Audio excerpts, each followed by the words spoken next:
Hey, before we start off, I want to friendly ask you to like, subscribe, and click on the bell!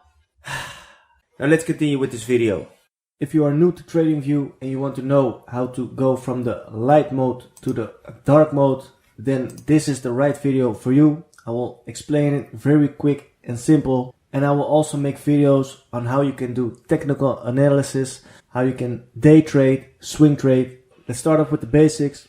If you want to know how you can switch over to the dark mode from the light mode, it's very simple. When you are logged in your Tradingview account, just hit the right mouse button, and over there you can see this option, the color theme, and over here you can set it to dark like this.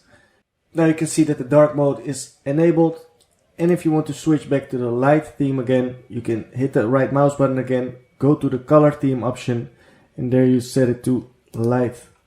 So that's everything you need to know for this video. I hope you found this video helpful. If that's the case, I want to friendly ask you to like, subscribe, and click on the bell! Thanks for watching, have a nice day, and I hope to see you back again in another video.